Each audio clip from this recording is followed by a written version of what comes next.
दोस्तों, यह जीवन इतना बड़ा नहीं है जितना बड़ा आप इसे सोचते हैं। पर क्योंकि आपको लगता है कि आपका जीवन बहुत लंबा है, इसलिए आप अपनी ऊर्जा को बेवजह की चीजों में बर्बाद करते हैं। वो क्या है? जैसे किसी से ईर्ष्या करना, किसी से घृणा करना और हमेशा लालच में रहना। दोस्तों, आज मैं आपके साथ ऐसे व्यक्ति के जीवन की कहानी शेयर करने वाला हूं जो अपना पूरा जीवन गौतम बुद्ध से ईर्ष्या करने में बिता देता है। रिश्ते में यह आदमी बुद्ध का चचेरा भाई ही था। उसने बुद्ध के साथ ज्यादा समय भी बिताया, लेकिन फिर भी उसकी लाइफ का ट्रांसफॉर्मेशन नहीं हो पाया। जानते हो क्यों? क्योंकि उसने अपने भीतर कड़वाहट के बीज बोकर रखे हुए थे और उस व्यक्ति का नाम था देवदत्त। दोस्तों, देवदत्त ने बुद्ध को मारने की बहुत बार कोशिश की, लेकिन हर बार असफल रहा। एक बार देवदत्त ने राजा अजात की सहायता ली ताकि बुद्ध के शत्रु की सेना को लेकर बुद्ध को और सभी भिक्षुओं को समाप्त कर सके। देवदत्त राजा के पास जाता है और उनसे कहता है कि राजन, मुझे अपनी सेना दे दीजिए और मैं आपकी सेना की मदद से बुद्ध और उसके संघ को समाप्त कर दूंगा।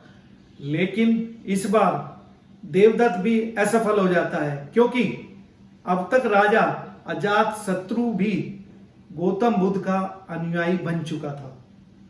और राजा अजात देवदत्त से कहता है, बुद्ध को मारना तो दूर, अगर उनको खरोच भी आई तो मुझसे बुरा कोई नहीं होगा, क्योंकि अब मैं बुद्ध का अनुयायी हूं, इसलिए बेवजह हिंसा मुझे शोभा नहीं देती।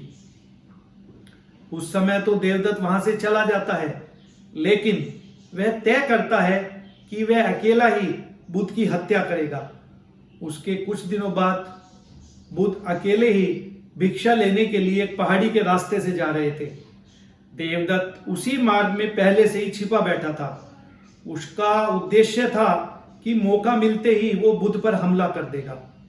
देवदत्त एक वृक्ष के पीछे से बुद्ध के ऊपर एक खंजर फेंकता है, लेकिन निशाना चूक जाता है और बुद्ध बच जाते हैं। इतने में देवदत्त देखता है कि कुछ लोग गांव की तरफ से बुद्ध की ओर आ रहे हैं और वो बुद्ध के पास आकर बुद्ध को प्रणाम करते हैं और बुद्ध के साथ ही गांव की तरफ जाने लगते हैं। बुद्ध के जाने के बाद देवदत्त यह सोचता है कि बुद्ध की मृत्यु शायद खंजर से नहीं लिखी है। देवदत्त बुद्ध को मारने के लिए कोई नई योजना बनाने लगता है और वह इंतजार करता है कि बुद्ध कब वापस आएंगे, और एक पहाड़ी टीले पर जाकर बैठ जाता है और उस पहाड़ी से पत्थर फेंकने की एक योजना बनाता है। कुछ समय प्रतीक्षा करने के बाद वह देखता है कि बुद्ध उस पहाड़ी के नीचे से जा रहे हैं। जैसे ही बुद्ध उस पहाड़ी के नीचे से जाने लगते हैं, देवदत्त ऊपर से पत्थर धकेलने शुरू कर देता है। उन पत्थरों से बुद्ध को तो कोई नुकसान नहीं पहुंचता, लेकिन पत्थर धकेलने के कारण देवदत्त जरूर स्लिप हो जाता है, उसका पैर फिसल जाता है और वह पहाड़ियों से लुढ़कते हुए नीचे गिरता है। देवदत्त बुरी तरह जख्मी हो जाता है। बुद्ध यह जानता है कि देवदत्त उनके प्राण लेना चाहता है, फिर भी वो उसे जख्मी हालत में उठाकर भिक्षुओं के पास ले आते हैं और उसका उपचार शुरू कर देते हैं। शायद यह देवदत्त का अंतिम समय था, लेकिन इस बार उसकी आंखों में पश्चाताप के आंसू थे। उसको गलती का एहसास भी हो रहा था। जिसके वह प्राण लेना चाहता था, वही उसके प्राण बचाने के प्रयास में लगा हुआ है। देवदत्त रोते हुए, लड़खड़ाती हुई आवाज में बुद्ध से कहता है, मैं आपसे क्षमा मांगने के लायक भी नहीं हूं और मैंने आपको बहुत नुकसान पहुंचाया है।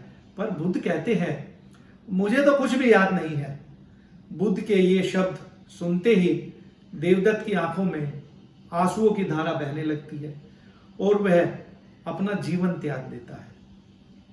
दोस्तों, मैं आपसे पूछना चाहता हूं कि देवदत्त ने जैसा जीवन जिया, क्या वह जीने लायक था? क्या नर्क किसी को और जगह का नाम है या इसी का नाम है? दोस्तों, वह अपना पूरा जीवन ईर्ष्या की आग में जला और अंत में उसे अपनी गलती का एहसास हुआ। क्या गलती का एहसास करने के लिए मृत्यु का इंतजार आवश्यक है? क्या मृत्यु आने पर हमें यह एहसास होगा कि ईर्ष्या, घृणा और लालच ये सभी चीजें व्यर्थ हैं? क्या उससे पहले हम अपने जीवन को सुंदर नहीं बना सकते हैं? इसे जीने योग्य नहीं बना सकते हैं? आज इस कहानी से हमें सीख मिलती है कि नर्क कहीं बाहर नहीं बल्कि हमारे भीतर ही है और उसका निर्माण ईर्ष्या, घृणा और लालच जैसी बीमारियों से होता है। दोस्तों, आज ये कहानी आपको कैसी लगी? कृपया मुझे नीचे कमेंट बॉक्स में कमेंट करके जरूर बताएं और अगर आपको ये कहानी पसंद आई होगी तो अपने दोस्तों के साथ इसे अवश्य शेयर करें ताकि और लोगों को भी ये कहानी पढ़ने का मौका मिले। धन्यवाद।